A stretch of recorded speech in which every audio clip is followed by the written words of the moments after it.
사랑합니다. 이제 일주일도 안 남았네요. 6일 후면 우리 어린 자녀들이 시험 보러 이제 시험장에 들어가야 합니다. 아이들이 그 짐을 어떻게 다 감당할지요. 그 긴장되는 시험을, 그 하루 동안 치러지는 그 시험을 어떻게 감당할지 생각해 보면 참 대견하기도 하고 가련하기도 합니다. 기도 지금까지 해주셨는데 앞으로도 많이 해주시면 좋겠습니다. 오늘 본문에서는 우리가 어떠한 것을 가졌는지 설명하기를, 우리는 이전에 있던 것보다 훨씬 더 좋은 것, 곧 구원에 우리가 속해 있음을 확신한다. 이전에 있던 것은 유대교 신앙을 말합니다. 어떤 사람은 유대교 신앙을 가지고 있다가 기독교 신앙으로 왔습니다. 그런데 사회가 다 유대교 신앙의 사회고 친구들이 다 그 신앙을 가졌잖아요. 그러니 자꾸 돌아가고 싶은 마음이 생겼고 결국에는 배교를 하고 돌아가는 일이 발생했어요. 그래서 사도는 비교를 해줍니다. 과거에 우리가 가졌던 것과 지금 우리가 가지고 있는 구원에 속한 것, 무엇이 더 월등한가 설명을 해줘요. 우리에게 구원이 있음을 분명히 믿습니다. 어떻게 우리는 이것을 확신할 수 있고 우리는 무엇을 확신합니까? 우리는 우리 스스로가 노력해서 얻는 구원이 아니라 또 다른 방식의 구원, 하나님의 맹세로 받은 구원, 하나님이 너를 반드시 구원하겠다고 맹세해 주신 것을 구원으로 가지고 있어요. 그러면 하나님의 맹세는 어떤 맹세입니까? 하나님이 약속하신 방식이 있는데요. 하나님이 약속하실 때 누구를 상대로 맹세를 좀 하면 좋겠는데 자기보다 더 큰 이가 없는 거예요. 맹세할 자 하나님이 그 상대 맹세를 받을 사람보다 더 큰 사람이 없으니까 자기를 가리켜 맹세하셨다. 다른 말로 하면 자기 이름을 걸고 맹세하셨다. 세상에서 가장 크신 분, 온 우주를 지으시고 다스리는 분이 자기 이름을 걸고 맹세해서 내가 너를 반드시 구원하마 하셨다는 거예요. 그 구원은 어떻게 나타났습니까? 내가 반드시 너에게 복주고 복주며 너를 번성하게 하고 번성하게 할 거다. 13절에서 말씀하셨죠. 아브라함은 여전히 우상 숭배자입니다. 아직 하나님을 알지 못해요. 잘 알지 못해요. 하나님이 떠나라 해서 떠났고 또다시 떠나라 해서 또다시 떠났어요. 그런 아브라함을 향해 자기 이름을 걸고 내가 복주고 복주며 번성하며 번성하게 해줄 거다. 여기서 아브라함이 한 건 없어요. 하나님이 찾아오셔서 불쌍히 여기시고 그를 구원하겠다고 자기 이름을 걸고 맹세하신 것을 믿습니다. 그러면 이 하나님의 맹세는 우리가 확실히 믿을 만한 겁니까? 그래서 오늘 본문은 하나님이 어떤 분이신지를 10절과 18절에서 설명합니다. 하나님은 불의하지 아니하사 자기가 약속하신 것을 잊어버리지 않으시는 분이시다. 세상에서 가장 크신 분이 자기 이름을 걸고 맹세를 했는데 이분은 세상에 있는 다른 사람과 달라서 불의하지 않아서 약속하신 것을 잊어버리지 않으신다. 하나님이 우리를 당신의 사람으로 불러놓으시고 이 부족한 사람들을 성령 하나님으로 끊임없이 격려하셔서 우리가 어떻게 아름다운 삶을 살아가고 있는지를 잊지 않으신다. 우리의 행위를, 우리가 어떻게 성도를 눈물로 섬긴 것을, 어떻게 하나님을 섬기고 어떻게 교회를 섬겨왔던 것을 하나님은 잊지 않으시는 분이시다. 반드시 그렇게 하실 분이시다. 18절은 하나님은 거짓말을 하실 수 없는 분이다. 자기 이름을 걸고 맹세하셨기 때문에 하나님은 거짓말 하실 수 없다. 자기를 배신하는 사람은 없어요. 더구나 하나님이시니까. 하나님이 그렇게 우리에게 구원을 맹세하셨다.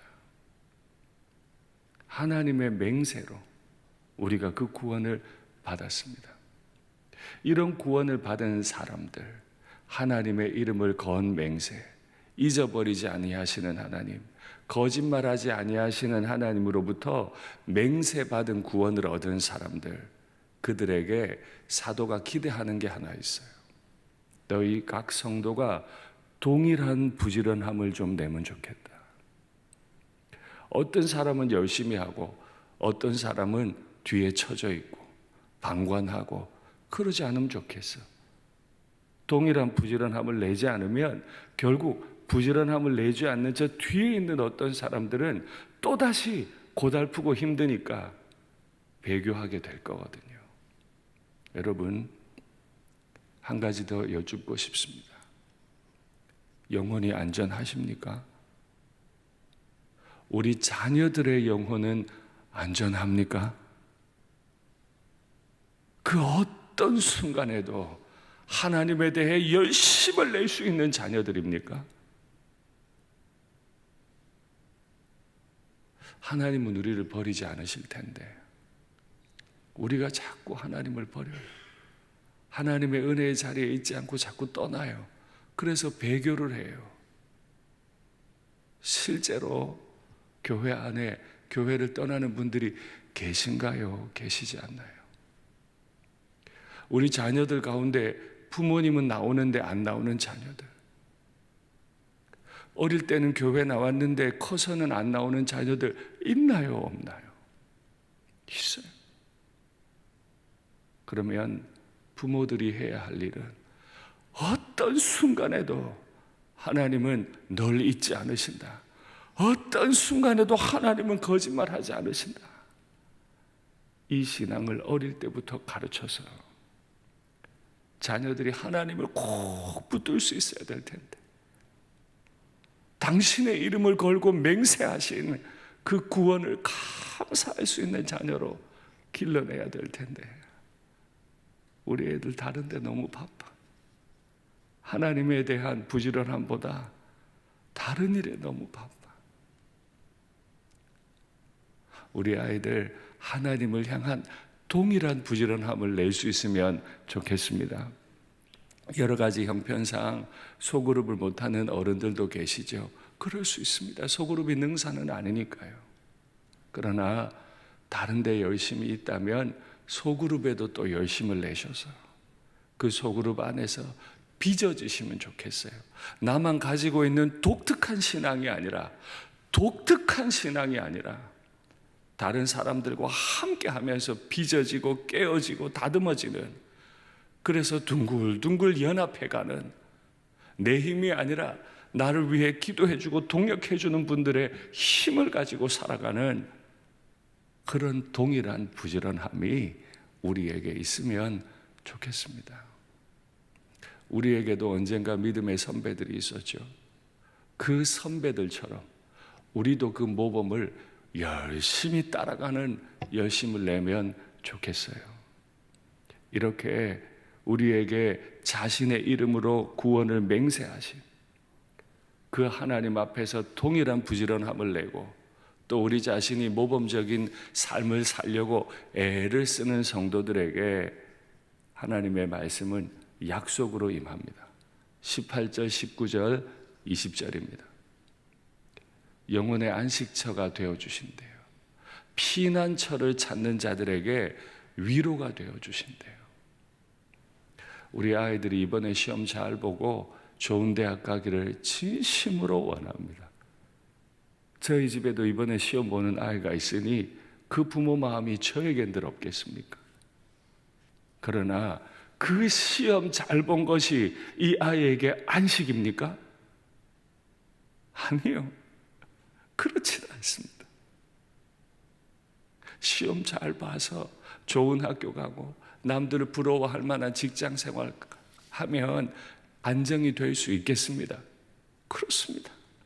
그러나 그게 우리 아이들의 내면에 영원토록 안식이 됩니까? 아니요. 인생은 늘 피난처를 찾을 수밖에 없을 만큼 어려움을 당합니다. 돈이 많든 돈이 적든. 건강도 있다가 사라지기도 해요. 관계가 깨어지기도 합니다. 사랑해서 결혼했는데 죽을 듯이 싸우기도 합니다. 그가 누구든 그 영혼은 흔들려요. 피난처가 필요해요. 그 피난처를 찾는 자에게 우리 주님이 위로가 되신다. 그러면 우리 자녀들이 지금 시험 공부하듯 열심히 배워야 할 게 뭐죠? 위로가 되시는 하나님. 흔들릴 때, 내게 피난처가 필요할 때 어디로 가야 하는지 정답지를 정확하게 쓸 수 있는 거. 내 영혼의 피난처는 주님밖에 없습니다. 고백하는 거. 우리 애들이 이거 배워야 되는 거 아니에요? 이 공식 풀어야 되는 거 아니에요? 남은 6일 동안 뿐만 아니라 앞으로도 우리 자녀들에게 하나님을 찾도록 가르쳐 주시면 좋겠습니다. 우리가 이 소망을 하나님께 두는 것은 마치 영혼의 닭과 같아서 견고할 겁니다. 기상청에서 풍랑경보를 내면 배들은 지금 날씨가 아주 맑아도 풍랑경보를 딱 들으면 무조건 항구로 돌아옵니다. 돌아와서 닻을 탁 내립니다. 그러면 안전하게 지켜줘요. 이걸 배우는 거지. 아무리 어려워도 영혼의 닭과 같이 견고하게 하나님께 소망의 닻을 내리면 마치 우리가 휘장 안으로 들어간 것 같아. 하나님의 임재 안으로 들어간 것 같아. 우리 아이들이 이 정답지를 배워야 할 텐데, 인생이 어려우면 어려울수록, 죄를 지었으면 죄를 지은 대로 하나님 안으로 들어가서 고요하게 인생의 닻을 내리는 법, 이 정답지 잘 쓰는 자녀들이 되면 좋겠습니다. 우리 자녀들이 영혼의 닻을 내린 자리에 누가 계시나요? 영원하신 제사장께서 영원히 그 안으로 들어가셨다. 바로 우리 아이들이 정답지를 잘 써야 할 것, 우리 아이들이 닻을 잘 내려야 할 곳은 영원한 대제사장. 성부 하나님은 자신의 이름을 걸고 맹세하신 구원, 성자 하나님은 당신의 피를 흘려서 구원해내신 그 구원, 성령 하나님은 우리에게 인감도장이 되셔서 내가 널 반드시 구원하마 하신 삼위 하나님의 구원에 우리의 영혼의 닻을 내리는 것, 그 방법을 아빠도 배우고 엄마도 배우고 자녀들도 배워서 영원토록 하나님의 이름으로 맹세받은 그 구원을 누리는 우리가 되면 좋겠습니다. 말씀을 맺겠습니다. 우리나 시험을 앞두고 있는 우리 자녀나 한 가지를 꼭 기억하고 답을 잘 내야 합니다. 우리에게 소망은 자신의 이름을 걸고 맹세하신 하나님, 자신의 피를 흘려 구원해 내신 예수님, 자신을 인감도장으로 우리 가슴에 새겨주신 성령 하나님, 그 삼위 하나님의 구원에 있는 줄 믿습니다. 아멘.